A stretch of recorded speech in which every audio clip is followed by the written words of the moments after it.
ደጋፊዎቻቸው የዚህ ዘመን የፋኖ ትግል ክስተት ዘፌኖሜኖ ናቸው ይሏቸዋል። በዚያ ላይ አእምሯቸው ፈጣንና ከፌራሪ የሚነጻጸር ከመሆኑ የተነሳ ለውጊያ የሚያገለግለውን የአሸዋ ገበታ በእጅ መዳፋቸው ወይም በቁራጭ ወረቀት ላይ አስፍረው ሲያብራሩ አጃይብ ያስብላሉ እያሉ ያደንቋቸዋል።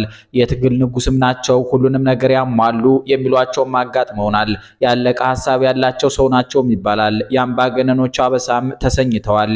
የሻዕቢያ ሰራዊት፣ የህወሓት ካድሬዎች እንዲሁም የደርግ ወታደሮች የእሳቸውን ስም ሲሰሙ ይሸበራሉ ይባላል። ምክንያቱም ከጾረና ግንባር እስከ አዲስ አበባ ከዋግ ኮረብቶች እስከ ወሎ ተራራማ ሜዳዎች በጠመንጃ ቋንቋ አናግረዋቸዋልና።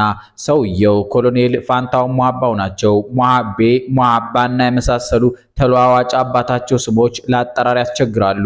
እኛም እንደተመቸን እየጠራናቸው እንቀጥላለን። አንቱታም ላናሟላ እንችላለን። ግን ስለ ሰውየው ማንነት፣ የትግል ታሪክ፣ እጅ ስለመስጠታቸው ምክንያት፣ ቀጣይ ጣፋንታቸውና እሳቸውን ይከተላሉ የተባለላቸውን የፋኖ መሪዎች ማንነት የሸከፈ ዝግጅት ይዘናልና በጥሞና አንቱታውንም ስማቸውንም ሳትጨነቁበት ጉዳዩ ላይ ብቻ ተኩራችሁ እንድትታደሙልን እንጋብዛለን። ሁለት ጊዜ ማርኬ ሁለት ጊዜ አስታጥቄው ውጊያ ላለማመድኩት ለብርሃኑ ጁላ ነው ወይ እጄን የምሰጠው? አገላለጹ የኮሎኔል ፋንታው ሟባው ነው ተብሎ ከወር በፊት በፋኖ ደጋፊ መገናኛ ብዙሃን ላይ የሰፈረ ነበር። እኒህ ቃላት በተነበቡ በ35ኛው ቀን ኮሎኔል ፋንታው ሟቤ እጅ መስጠታቸው ተረጋገጠ። እነሆ የአማራ ፋኖ ህዝባዊ ድርጅት አፋሕድ የወሎ ጠቅላይ ግዛት እዝ ወታደራዊ አዛዥ ሆነው የቆዩት ኮሎኔል ፋንታው ሟቤ ውጊያ ላለማመድኩት ላሉት መንግስት እጃቸውን ላይ ብለው አቀበሉም።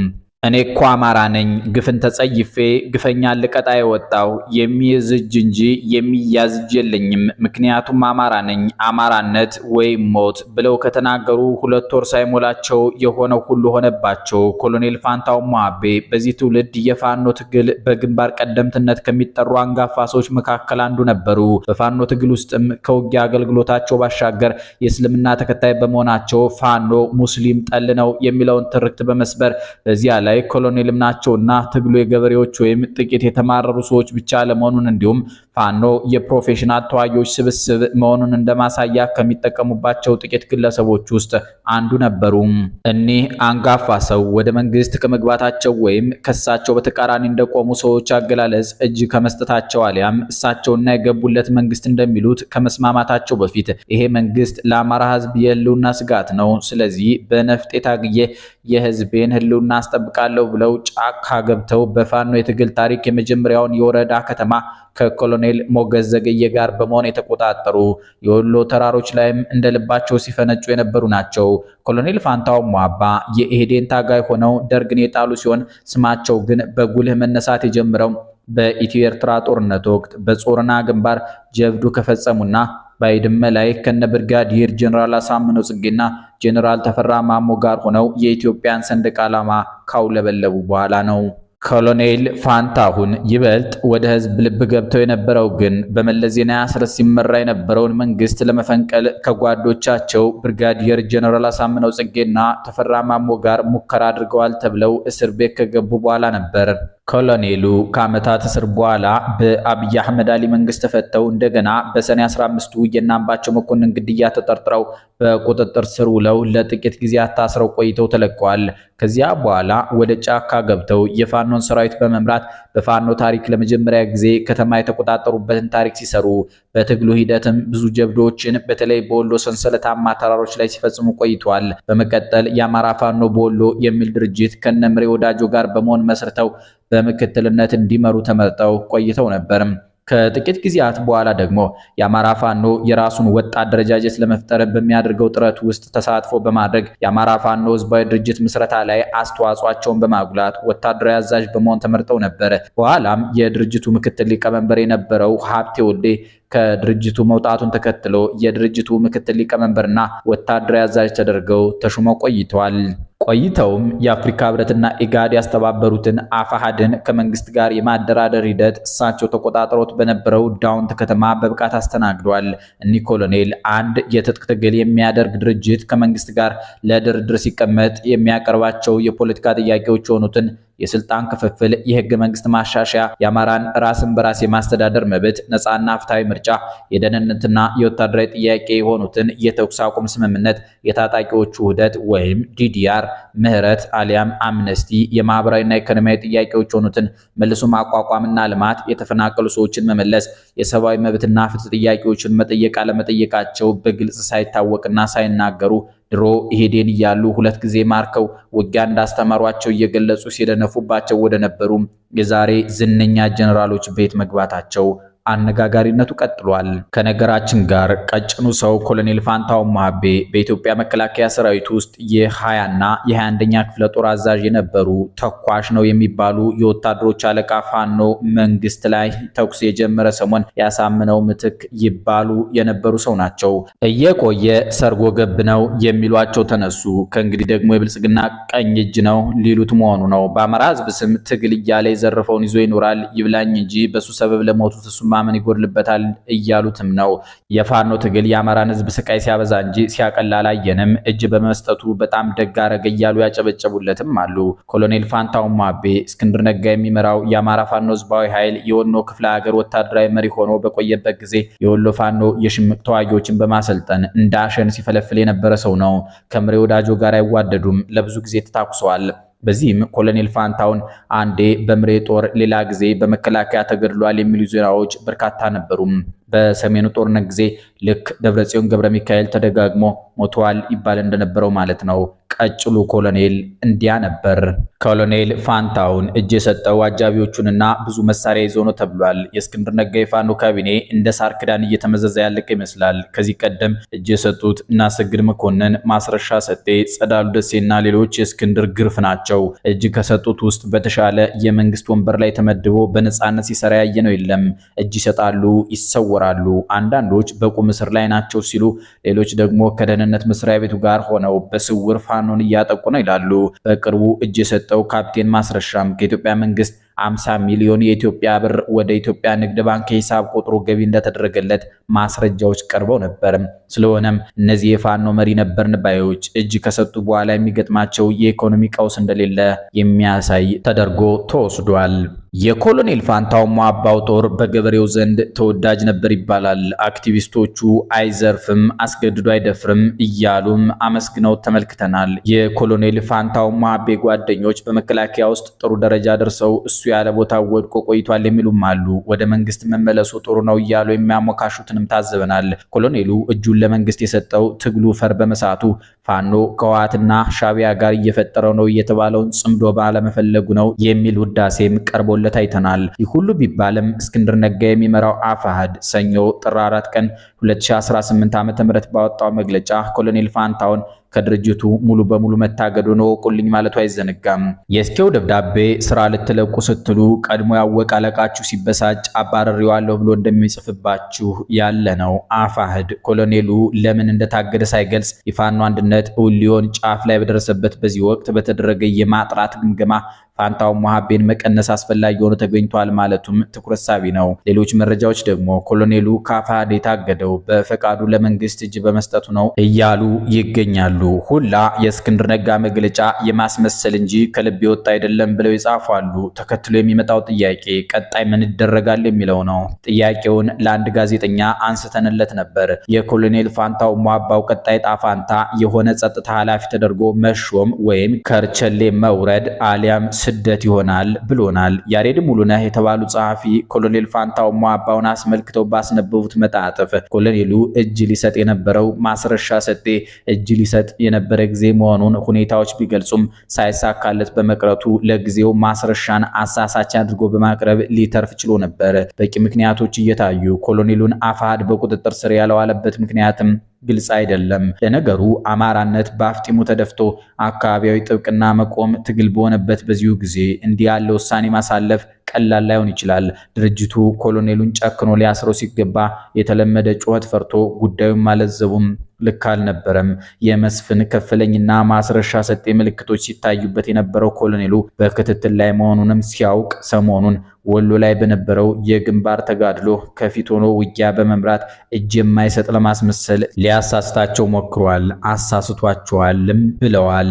ስለዚህ ቢነቁበት ኖሮ እነ እስክንድር ኮሎኔሉን ዳውንት ውስጥ ያስሩት ነበር ማለት ነው። እዚያ ከመታሰር ደግሞ አዲስ አበባ መታሰርን የመረጠ ይመስላል። ከጀርባ ፋኖን ሰብስቦ ለመንግስት ለማስረከብ ተስማምቷል እየተባለ ሲታማ የቆየው አፋሕድ መሪዎቹን አንድ ባንድ እያስረከበ ዛሬ ደርሷል። እስክንድር ነጋ ግን ኮሎኔል ፋንታውን ሟባው እጃቸውን ለመንግስት ማቀበላቸውን ተከትሎ በሰጠው የድምጽ መግለጫ ነጭ ክህደት ነው ሲል አውግዟቸዋል።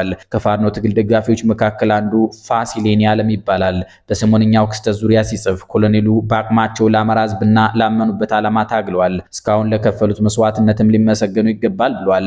ያም ሆኖ ኮሎኔሉ ከነምሬ ወዳጁ ኃይል ጋር በተፈጠረ ልዩነት ራሳቸውን ችለው በመንቀሳቀሳቸው የወሎ ኃይል ከሁለት ተከፍሎ ቆይቷል የሚለው ፋሲል የማስረሻ እጅ መስጠት ጎጃም ባንድ አመራር ስር እንዲሆን እድል እንደፈጠረለት ሁሉ የኮሎኔሉ እጅ መስጠትም ወሎ ባንድ እዝ ስር እንዲገባ ስለሚያደርገው ለፋኖ የሚጠቅም እንጂ የሚጎዳ አይሆንም ሲል ተከራክሯል። ፋሲሌን ያለም በዚህ ጽሁፉ የፋኖ አንድነት በዚህ ሳምንት ውስጥ የሚበሰር ከሆነ ከስልጣን ወይም ከሌሎች ህዝባዊ ካልሆኑ ግላዊ ፍላጎቶች ጋር በተያያዘ ለቀው የሚወጡ ብዙ ሰዎች እንደሚኖሩ ይጠበቃል ሲል ፍንጭ ሰጥቷል። እዚህ ላይ ቀጣይ እነማን እጅ ሊሰጡ ይችላሉ የሚለውን ጥያቄ ማንሳት ተገቢ ይሆናል። የአፋሕድ ሰዎች የሰሞኑን ጉርጉሮ በሉ እናንተም ሂዱ የኛም ወደዚያው ነው ወትሮም እንግዲኛ ፊትና ኋላ ነው የሚሉ ስንኞች አካተተ መሆኑን እየገለጹ የሚቀልዱ የአፋብኃ ሰዎች በርክተዋል። ነገር ግን ከአፋብኃ ቡድን ውስጥም አንድ ቁልፍ ሰው እጅ ይሰጣል ተብሎ እየተጠበቀ ነው። እሱም አስረስ ማረ ዳምጤ ነው። ነገሩን በዝርዝር እንመልከተው። አስረስ ማረ ዳምጤ ከብልጽግና ጋር ያደረገው ድርድር የተካሄደው ማስረሻ ጽህጤ እጅ የሰጠ ሰሞን ነው። የድርድሩ ቦታ ጎጃም ውስጥ ነበር። የቦታውን ልዩ ስም አላወቅኩትም። አስረስና ብልጽግና ኬንያ ሁሉ ተወካይ ልከው ተደራድረዋል የሚል ነገር ሰምቻለሁ። በናስረስ በኩል ድርድሩ የተቋረጠበት ምክንያት አልታወቀም። ለሌላ ጊዜ ተራዝሟል። እንደሚቀጥል መስማማታቸው ታውቋል። የተደመጠው መረጃ አንድ ከጣቢያችን ዘጋቢ ጋር ቆይታ ያደረጉ ምንጭ ከላኩልን ጽሑፍ ላይ የተቀነጨበ ነው። ምንጩ የአማራ ፋኖ በጎጃም ወሳኙ ሰው፣ የመላው የፋኖ እንቅስቃሴ የፖለቲካ እስትንፋስ ሆኖ የቀጠለው ጎልማሳ፣ የፋኖ ትግል ደጋፊዎች የአማራው ጠበቃ የሚሉት አስረስ ማረ ዳምጤና ብልጽግና በቅርብ ጊዜ ከህዝብ የተደበቀ የመጀመሪያ ዙር መደበኛ ድርድር ስለማድረጋቸው አትጠራጠሩ ብለውናል። ለአንድ በኢትዮጵያ ቁልፍ መገናኛ ብዙሃን ውስጥ በአርታይነት ያገለግሉ የፖለቲካ ተንታኝ ያስረስን የተደራድሯል ጭምጭምታ አንስተን አመለካከታቸውን ጠይቀናቸው ነበር። በመልሳቸውም ይደራደራል፣ ለሱ ኤርትራ መሄድም አዋጭ አይደለም፣ እንደማያሸንፍም ያውቃል። ስለዚህ ከስሮ ላለመቅረት ተደራድሮ አክሲዮኑን ያሳድጋል ብለውናል። እኚህ ተንታኝ ፋኖ በመንግስት ኃይሎች ከመሸነፍ አይድንም ብለው የሚያምኑ ናቸው። ለፋኖ አንድ ኢትዮጵያዊ ሙዚቃ የጋብዙት ብንላቸው ከመሞት አልድንም አትጠራጠሪ የሚል ስንኝ ያለበትን የጥላውን ገሰሰ ዘፈን የሚመርጡ አይነት ሰው ይመስላሉ። አያሌው መንበር የተባሉ በአማራ ጉዳዮች ዙሪያ አጥብቀው የሚጽፉ የቀድሞ ጋዜጠኛም ይህንን የፖለቲካ ተንታኝ አመለካከት በሚደግፍ ሁኔታ እስክንድር፣ ደረጀ፣ መከታው፣ ጌታ፣ እያሱ፣ ሀብቴ፣ ተሾመ፣ ሞሃቤ ኤንድ ሶኦን ሲገቡ የሚወጡ መግለጫዎችን ለማየት ነው የምጓጓው። ሁሉም ጊዜ ይጠብቃሉ እንጂ በየተራ ይገባሉ። ይህንን ያዙልኝ።